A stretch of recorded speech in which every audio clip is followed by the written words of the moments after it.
EMK 뮤지컬 컴퍼니가 가져온 새로운 뮤지컬 4월은 너의 거짓말.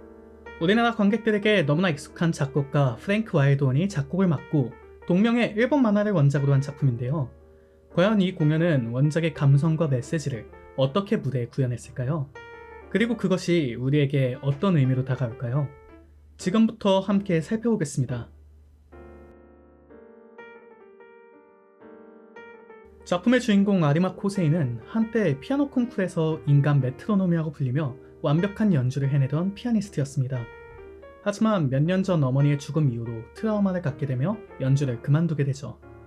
코세이의 소꿉친구 츠바키와 류타는 그런 코세이를 안타깝게 여기고 있습니다. 다른 친구들과 비교했을 때 어딘가 힘이 빠져있는 코세이의 삶은 학교의 최고 인싸 류타의 새로운 여자친구 미야조노 카오리와의 만남으로 큰 전환점을 맞이하게 됩니다.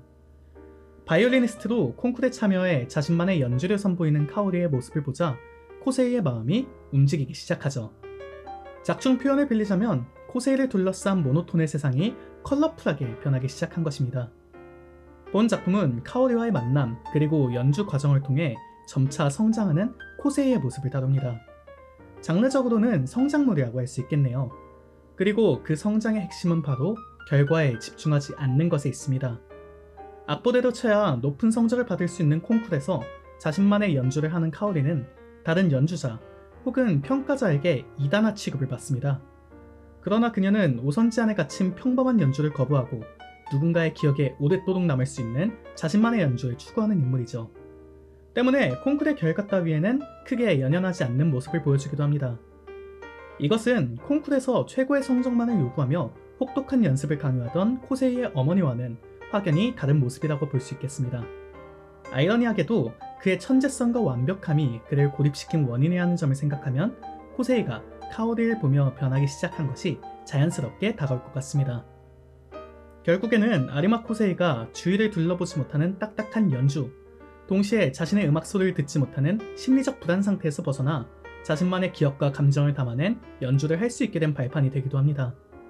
그리고 이러한 성장 서사는 비단 코세이에서 그치는 것이 아닙니다. 소프트볼과 축구를 잘하는 소꿉친구 츠바키와 류타 두 사람에게서도 매우 비슷한 성장이 드러나고 있죠. 자신의 실력에 확신을 가지고 있으면서도 패배와 부상으로 인해 상실감을 느낀 두 친구. 그러나 정해진 결과 앞에서 좌절하지 않고 각자의 발버둥을 치는 모습이 드러나기도 합니다.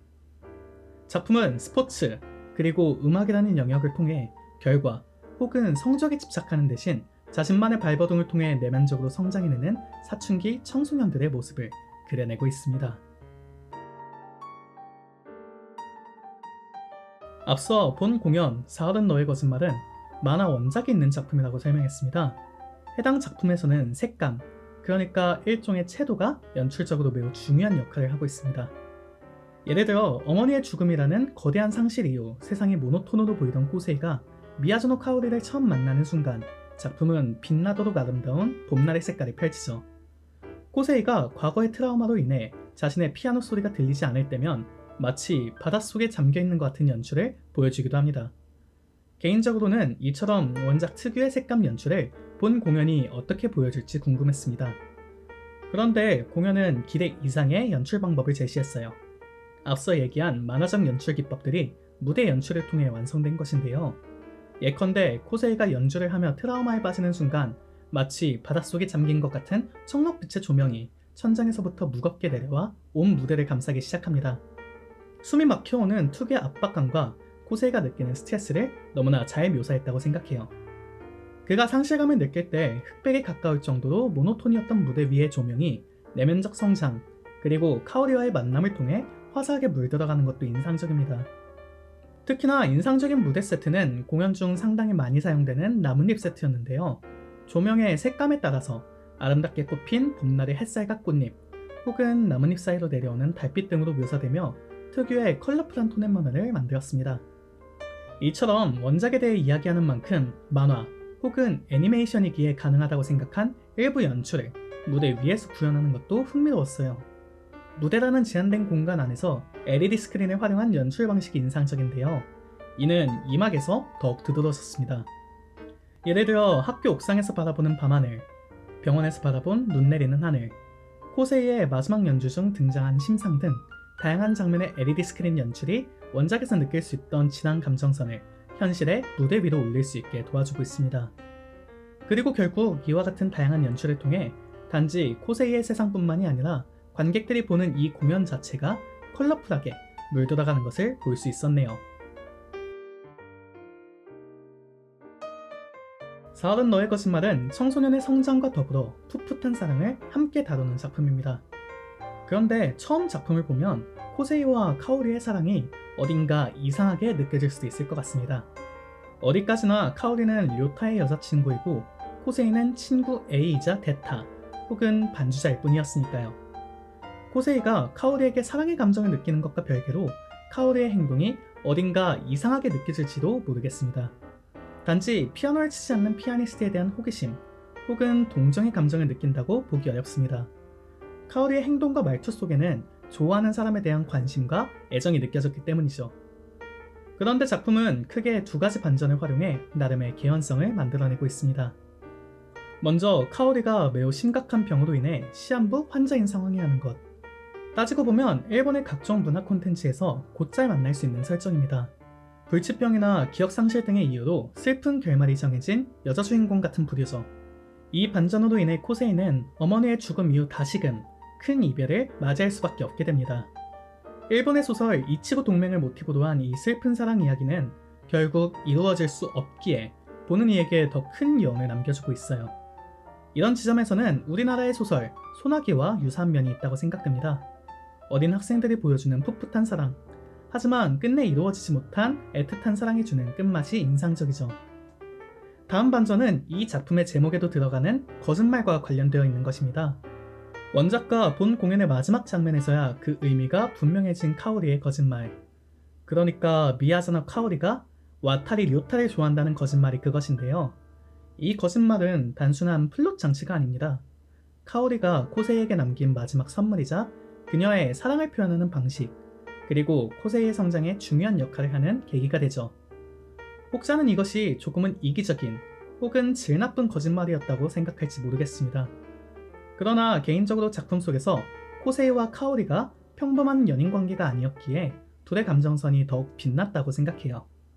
그렇기에 둘은 잊을 수 없는 그리고 빛나는 추억으로 서로의 가슴에 남았다고 느껴집니다. 결국 코세이라는 인물의 성장 서사에서 매우 중요한 축은 상실입니다. 어린 나이에 견디기 힘든 상실을 겪은 코세이는 모노톤의 매우 긴 겨울을 지나왔던 인물이죠. 그러나 그녀를 만나 봄이 오며 세상이 컬러풀하게 변해갔고 소녀는 사랑의 기쁨과 슬픔을 함께 배울 수 있었습니다. 그리고 결국 다시금 찾아온 상실의 겨울이 마침내 소년의 성장에 마침표를 찍었다고 생각하는데요.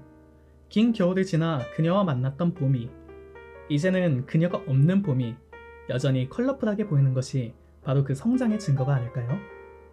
이 작품이 다루는 상실과 사랑, 그리고 성장해야 하는 주제의식은 관객들에게 있어 깊은 여운을 남기고 있습니다.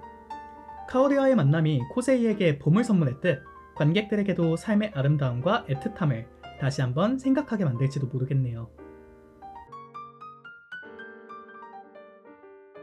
이제 배우 이야기를 하려고 합니다. 먼저 아리마 코세이 역할의 윤소호 배우인데요. 개인적으로 아리마 코세이라는 캐릭터와 정말 잘 어울리는 단어가 너드라고 생각합니다. 이때 떠오르는 정말 다양한 이미지가 있는데요. 윤소호 배우가 보여주는 코세이의 너드미는 성숙함과 학생다움 사이의 지점에서 나왔습니다. 고등학생이라고 하기엔 성숙한 것처럼 보이면서도 카오리 앞에서 쉽게 고장나는 모습이 영락없는 고등학생 캐릭터 같은 느낌이죠.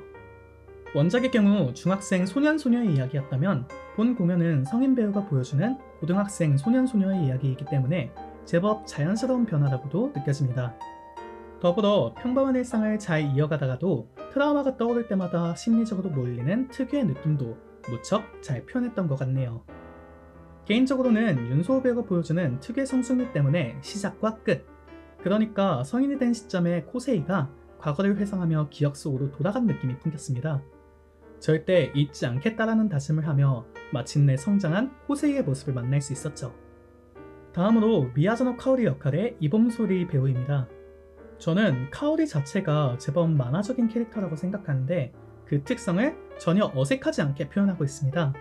어디로 튈지 예측할 수 없는, 하지만 그것이 마냥 싫지만은 않은 소녀의 모습이 이범소리 배우의 연기 속에서 투영되고 있어요. 동시에 카오리는 단순히 밝고 명랑한 소녀가 아니라 깊은 슬픔과 아픔을 안고 살아가는 인물입니다. 그리고 그 감정을 자신의 에너지로 변환시키는 인물이죠. 이런 측면에서 이막에 접어들었을 때 배우가 보여주는 무너져가는 감정선과 마지막 순간까지 기운을 내려는 모습이 인상적이었습니다. 어쩌면 이범소리 배우의 카오리는 코세이에게 있어서 단순히 좋아하는 사람 그 이상의 의미로 다가올 수도 있겠다는 생각이 들었습니다. 굳이 따지자면 모성애와 비슷한 인상인데요. 사실 카오리와 코세이의 어머니 자체가 비슷하면서도 상반되는 맥락이 있습니다. 둘 다 죽음을 앞에 둔 시한부 환자이며 코세이를 사랑하는 마음이 가득하죠. 물론 코세이를 대하는 두 사람의 방법이 완전히 달랐다는 차이가 있지만요. 아무튼 그런 특유의 인상 덕분에 병원 옥상에서의 짧은 기적 이후 그녀가 코세이에게 자신의 마음을 전하는 장면은 가슴을 정말 뭉클하게 만들어줬어요. 그가 무엇을 좋아하는지 알고 있으면서도 더 많은 것을 함께 알아갈 수 없다는 것에 대한 슬픔이 말 그대로 넘쳐 흐르는데 마치 코세이의 어머니가 죽기 전에 느꼈을 감정과 비슷하게 다가왔던 것 같아요. 어쩌면 이러한 인상 덕분에 코세이의 마지막 연주 이전 짧게 등장했던 카오리의 환영이 트라우마로 가득한 어머니의 환영을 대신하며 코세이가 자신만의 감정과 기억을 담아내는 최고의 연주를 할 수 있도록 마음의 준비를 도와주지 않았나 싶습니다. 요약하자면 뮤지컬 사랑 너의 거짓말은 큰 상실의 아픔을 가진 소년이 정신적으로 성장해가는 과정을 다루는 이야기입니다. 청소년기라면 누구나 겪을 수 있을 미래에 대한 불안감, 처음 느껴보는 사랑에 대한 떨림 등 복합적인 감정을 극적으로 표현하고 있죠. 그 속에서 끝내 이루어지지 못한 사랑을 통해 내면적인 성장을 완성시킨다는 점이 인상적인 공연이었네요. 원작의 이야기를 무대 위로 올리는 과정에서 일부 생략되는 부분이 생겨 느껴지는 특유의 아쉬움이 분명 있었으나 전체적으로 제법 훌륭한 완성도를 보여주지 않았나 생각이 드네요. 뮤지컬 사랑 너의 거짓말에 대한 제 평점은 8점입니다. 앞서 언급하지 않은 이 작품의 가장 큰 장점은 아마 프랭크 와일드온의 음악일 것입니다. 드뷔시의 달빛과 같이 다양한 클래식 음악을 넘버 속에 적절하게 녹여 인물들의 감정과 서사를 쌓아가는 능력이 무척이나 탁월했어요. 또한 개인적으로 카오리의 테마라고 할 수 있는 퍼펙트의 활용이 마지막 장면까지 무척이나 인상적으로 남았습니다. 다만 일부 넘버에서 프랭크 와일드온이 이전에 작곡한 넘버들이 떠올라 몰입이 깨지기도 했으나 그렇게 큰 감점 요소는 아니었던 것 같습니다. 긴 겨울이 지나면 청춘들의 봄이 와 라는 한 줄평 또한 함께 남겨보고 싶습니다. 바야흐로 콘텐츠의 시대에 살아가는 요즘 영화와 드라마 시장을 넘어서 뮤지컬 업계에서도 원소스 멀티 유저에 대한 관심과 접근이 점차 늘어가고 있습니다. 우리 컴퍼니가 선보인 바 있는 뮤지컬 데스노트에 이어서 EMK가 준비한 4월은 너의 거짓말까지 이 정도면 훌륭한 성공 사례라고 느껴지는데요. 우리나라 창작물의 경우에도 보다 다양한 공연적 시도가 이어지는 나름의 계기가 될 수 있지 않을까 싶네요. 오늘의 리뷰는 여기서 마치고 다시 찾아오겠습니다. 시청해주셔서 감사합니다.